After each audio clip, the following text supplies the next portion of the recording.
Hello and welcome to the Wine Society's Book and Bottle Club, the show where we pair a delicious book with some tantalising wines and talk to the author while we're at it. I'm Freddy from the Wine Society, and it's a pleasure to be here at 45 Park Lane, beautiful venue for filming today, and I'm joined by none other than Olly Smith to talk about Olly's new book, Death by Noir. Olly, thank you so much for being here. What a pleasure. It is, isn't it? I'm having a great time. Yeah, this is literally the greatest day of my life. Death by Noir, this is your first novel. Yeah. Now, you have a background as a screenwriter historically, but how was it changing your kind of process from screenwriting to novel writing? That's a really good question. I started out in life, I mean, I worked in wine shops, growing up, weekends, holidays, all that.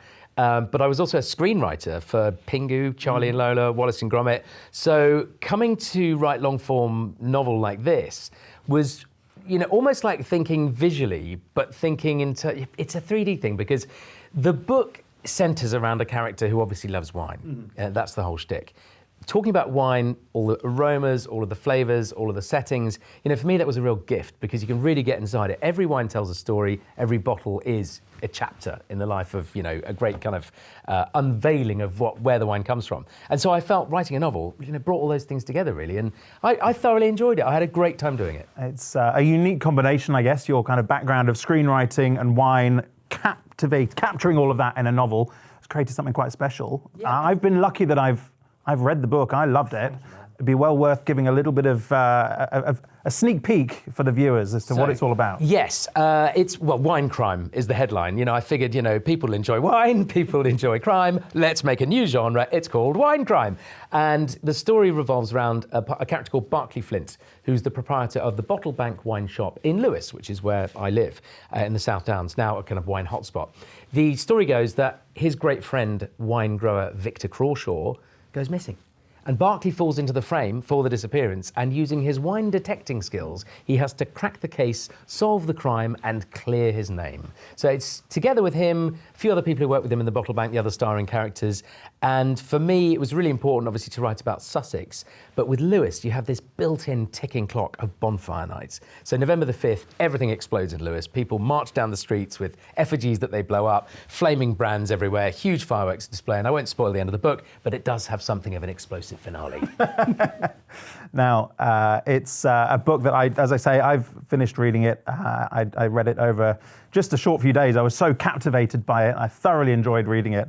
It was really fun. And one thing that really struck me was your incredible ability to just paint such a vivid, sort of poetic picture throughout, which was so special. And I guess that maybe comes from your screenwriting background, being able to create such a kind of a vivid scene. There must have been certain kind of tricks that you pulled from your screenwriting days. For sure, I was definitely thinking visually a lot, but also thinking inside the characters. You've got Barclay Flint, Pearl, who's his kind of manager, and while Barclay is effusive, ebullient, very florid in his language, Pearl is someone who enjoys natural wine. She's really worried about the carbon footprint of a bottle. Then you've got Teddy Olsen, the delivery person, who's a bit older.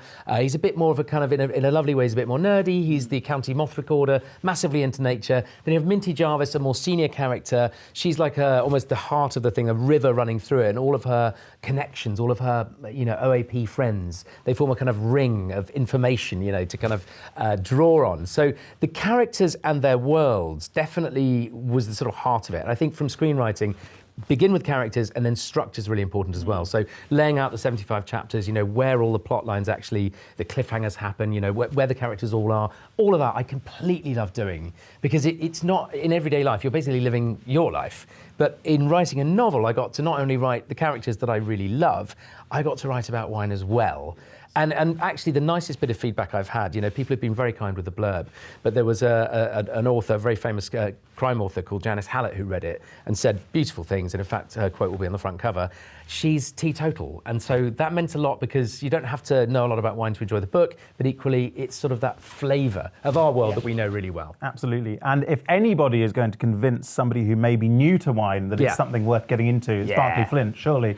He is so passionate, and he loves it. And the way that you've written that character and kind of captured his just passion about wine is quite remarkable. And throughout the book, you reference various wines, which is actually really lovely to see, because from my point of view, there aren't many other instances where you can read a novel or watch a TV show and wine be dealt with in a way that it's so clear that the writer is really knowledgeable, which is great. And there's a particular part where Barclay Flint is preparing for a wine tasting and listing these various things that he might show at this tasting. And well, one of the producers he mentions links us nicely into wine number one today. Yes. So we're kicking off with Neudorf Chardonnay. And so there are lots of real wines in the book. So the only fictional wine is the wine at Dandelion Hill, which is Victor Crawshaw's vineyard. Otherwise, they all exist. So I had to get in touch with all the winemakers to ask, do you mind if I talk about you and your wine, including Peter Hall up at Breaky Bottom. He sadly died before he could read the whole book, but he read his chapters. Oh, good. Absolutely loved it. So I was delighted with that. But yes, Rosie Finn, I asked her, Rosie, are you all right with me putting Neudorf in? She was delighted. In the book, it's a wine tasting in the Bottle Bank wine shop. They drink it from Magnum. We're having a slightly different one today, but it's a wine estate I know you love. Love them to I just bits, think New Zealand Chardonnay for me is just a delight all round. The purity of them's exquisite. The balance of them is off the chart. I happen to think this is one of the best producers. And I'm also delighted to say that all three of the wines that we're going to taste today that are in the book are also available from the Wine Society. They are indeed. How convenient. Very convenient. And I've been a member of the Wine Society since I was 21. My grandfather gave me that for my 21st birthday membership, and I'm so glad he did. I'm a genuine customer, not just here for the lols. I actually love the Wine Society. He gave you the gift of wine, and you continue giving the gift of yourself to the wine world. So it's all worked out very well indeed. Do you buy this one? Is this one of yours? Absolutely. There you yes, go. absolutely. Happy days. So Neudorf in Nelson in New Zealand, lesser known region than Marlborough, just over the mountainside, but home to some fantastic wines, in particular Chardonnay. I think their Chardonnay is absolutely incredible, and it has this extraordinary peachiness, I would say. This great intensity of fruit, but the alcohol's never over the top. No. So, Neudorf for me, a lot of people say, oh, isn't it Neudorf like the Germans? But we're saying it as the family would say it, Neudorf. And I just think they always nail a sense of exactly where each wine comes from. Yeah. So in the book, there's Home Block, which is a very distinctive character. This one, it has its own characters. And I think that's something really interesting with Chardonnay. It is like a revelatory grape in that it shows its sense of place beautifully, rather like, unpicking a riddle or a crime novel. You have to kind of really reach in to find out why is it the way it is. Who done it effectively? Rosie Finn. That's who done it. Well, she didn't do it, but I'm not revealing anything. She's a very lovely person. Anyway, we're talking about the family who are behind the wine, the Finn family. A lovely family, a lovely wine. As you say, this is a wine that really captures its sense of place. Yeah.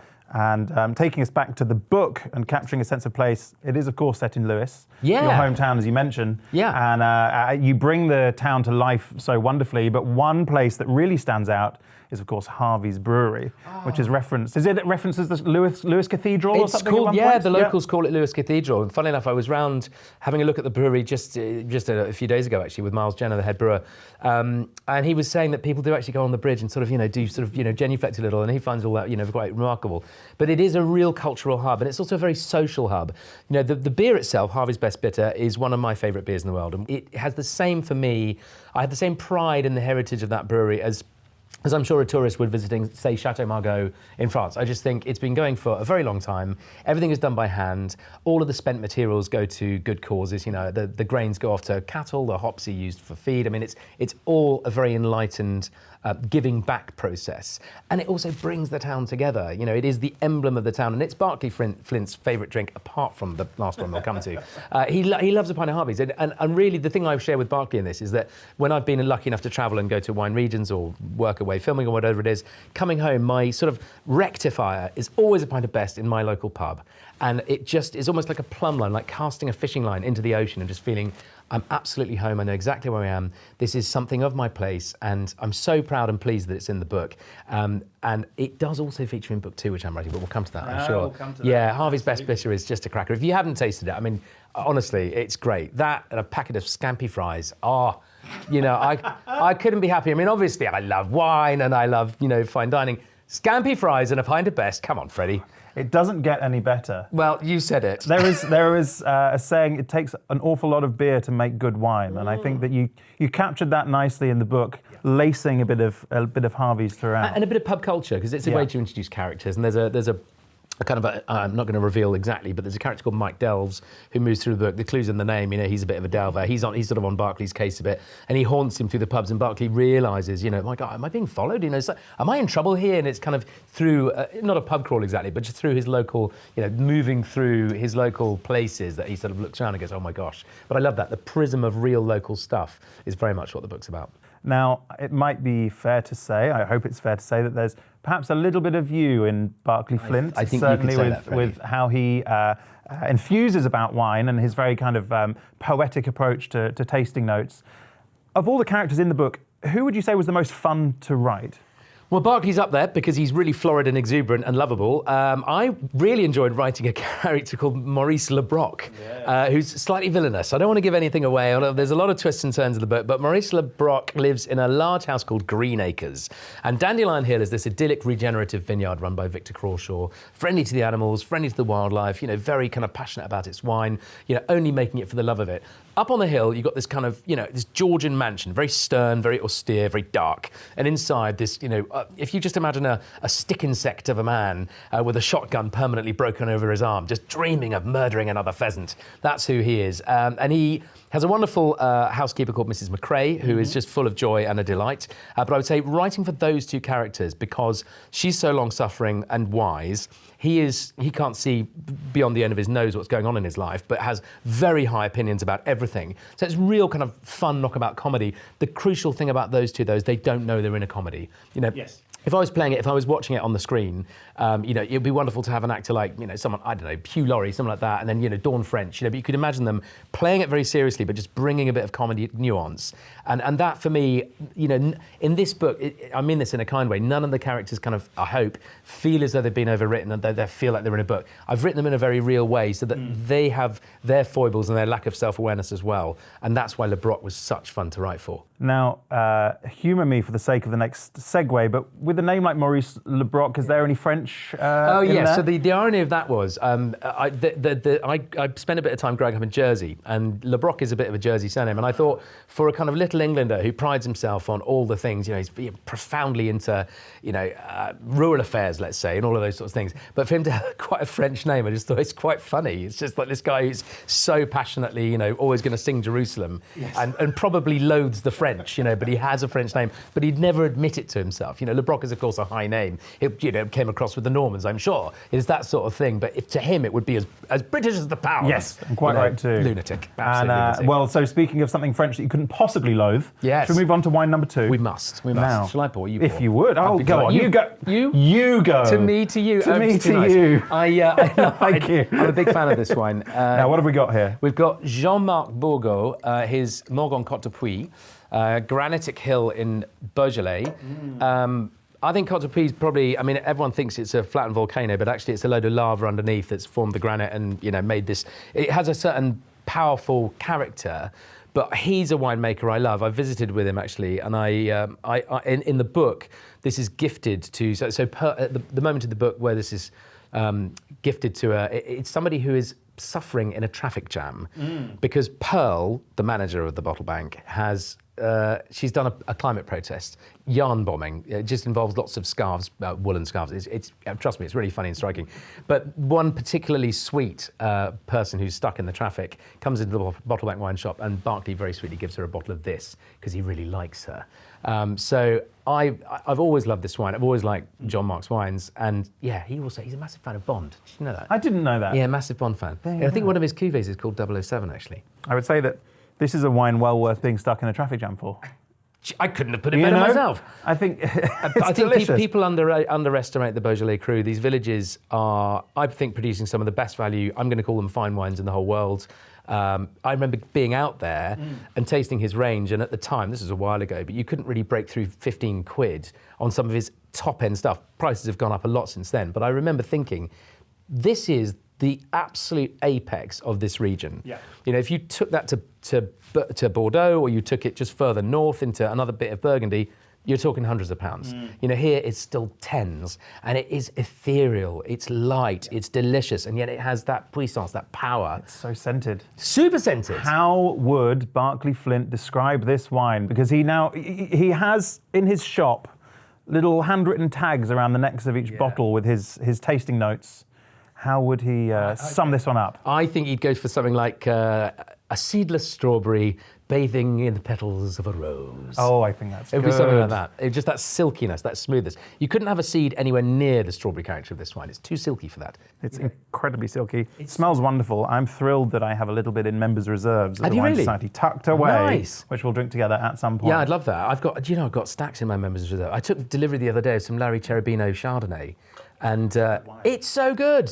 Oh, I love my Members Reserves because I click the button, then it arrives home and I think, it's Christmas! It is. And you've also bought it long enough ago that you've forgotten you've paid for it, and it feels like free wine. Past me is very, very cool. Yes. Future me is always very, very lucky. I just think, I live in these two states, but I kind of think that's what wine is. You sort of gift it to yourself and those you love later in life. All about the future. It is all about the future. And speaking of which, sustainability in wine. Yes. Now, that's something that comes up quite a bit, or more specifically, regenerative viticulture is mentioned throughout the book. And another thing that really struck me is just how lovely and charming and engaging the book is. And you haven't shied away from actually talking about wine quite seriously. You know, regenerative viticulture might be something that's new to a lot of people reading the book. It'd be great if you could give a little bit of background on kind of what that all means and also what it means to you. Yeah, so I've spent a long time communicating about wine and I've swum in the sort of waters of good value. That's been where my career has kind of taken me the most of the time.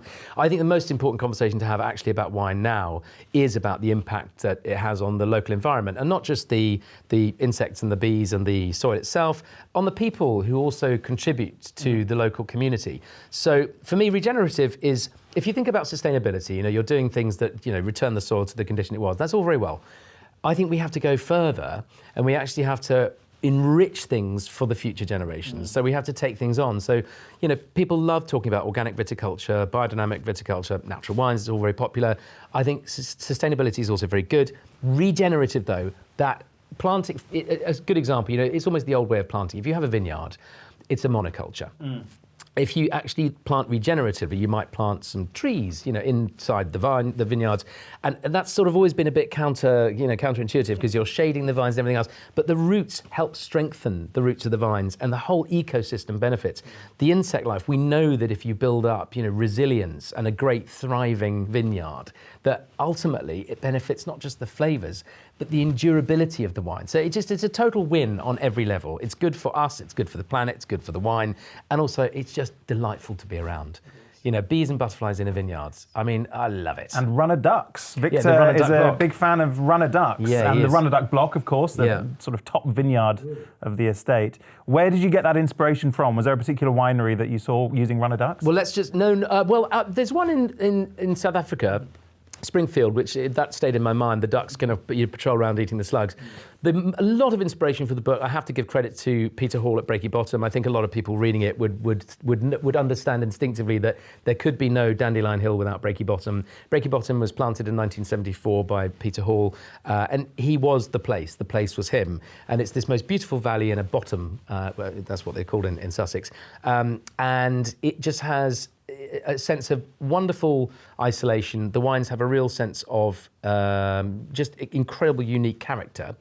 And I wanted that to come through in the book. And it was very important for me also to think about a real spot. And I've been walking a particular route along Ditchling Beacon to Black Cap for about 15 years with my friend Dave every Monday.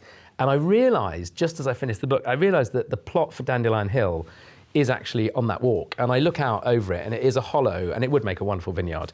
The hill itself is sort of a horseshoe. The vineyard is in the base of the valley. It's surrounded by the chalk downs, and then Greenacres, that other, you know, Maurice Lebrock's house, is just up on a hill. And I look down there, I think, oh my gosh, you know what? I can only dream. When in the hardback, there is, you know, wonderful maps, and you can see it's all laid out, and the car that Barclay drives, the Duke, is in there, and all of that. But yeah, Dandelion Hill, I would say, could not exist without small, beautiful English vineyards like Breaky Bottom, and actually a real shout out to English wine as well. Yes, absolutely. It's something that you speak about so sort of passionately in the book, or the characters themselves speak about it so passionately, and it's really wonderful to see because it's such an exciting time for English wine. Yeah, it really is. So nice to see it represented. Another thing you speak about passionately in the book is music. Yeah. That's something that features throughout. There's a lot. You mention sort of various songs and artists quite specifically.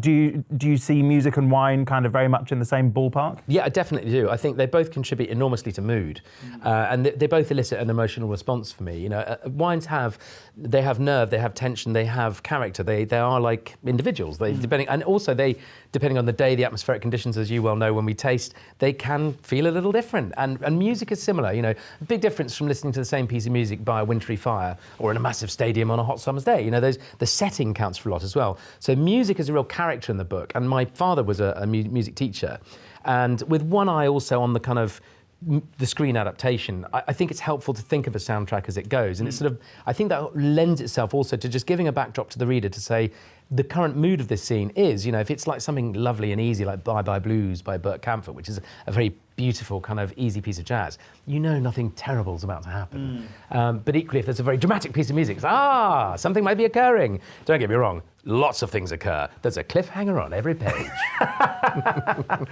Now, yes, it's actually wonderful that there's an opportunity, given that you're such a knowledgeable wine lover, to not only use music to create the mood, but also the wines, because they do very much the same thing. Certain wines fit certain moods perfectly and create an occasion.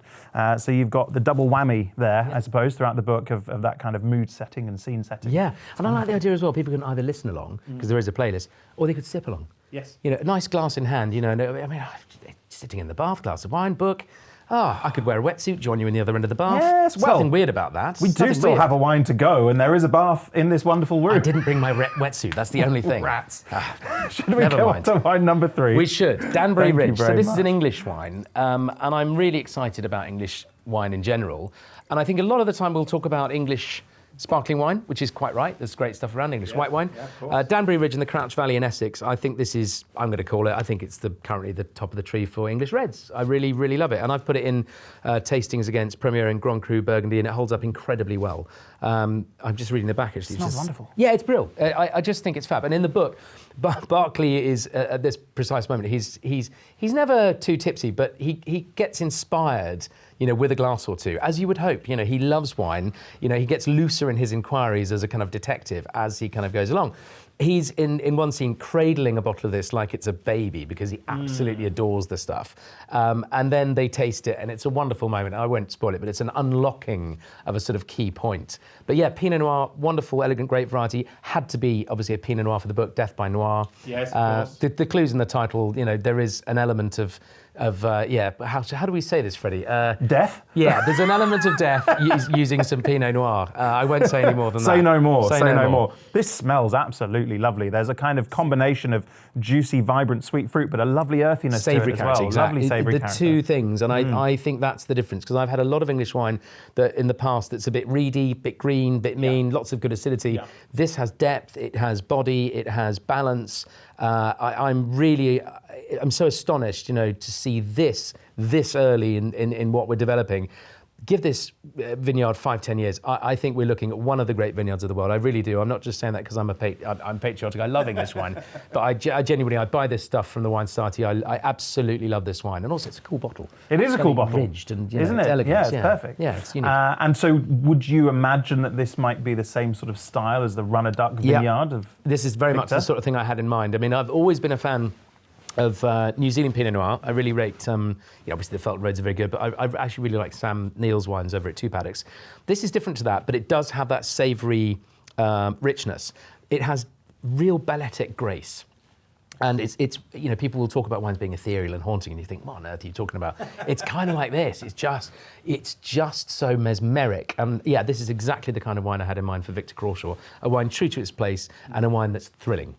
Well, you've chosen very well indeed. Now, thinking ahead to the future. Yeah, baby. There's another book on the horizon. There is. I'm writing it at the moment. So it's part of a series of books, the Bottleneck Mysteries. And book 2 is called The Blood Vine and is fast-paced. There's quite a lot of murder.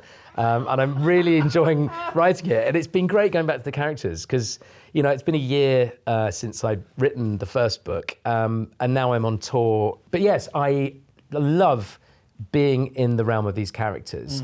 And particularly in book 1, there's Teddy and Pearl. Teddy's a bit older, Pearl's the bottleback manager. They sort of, it's sort of will they, won't they? Teddy's got a bit of a mile-wide crush on Pearl. Yeah, and book 2 takes that to another place. It's probably not in the direction people are expecting, but there is a definite arc to the characters planned out. I've got 5 books already mapped out. Amazing. Yeah. Okay, great. This is good. Yeah, and they revolve around Lewis. The setting will always be there, but I think from book 3, there will be bringing in a few other exotic locations. So book 2 is very much still set in Lewis. The river is a huge character in that particular book. So the landscape, the natural world, still front and center. I think that's really key. You know, and the joy of it. You know, I wanted to write, certainly with book 1, and I think book 2 as well, a joyful book, you know, a riposte to these questionable times, these times in which we live, which no doubt people are finding it a challenge.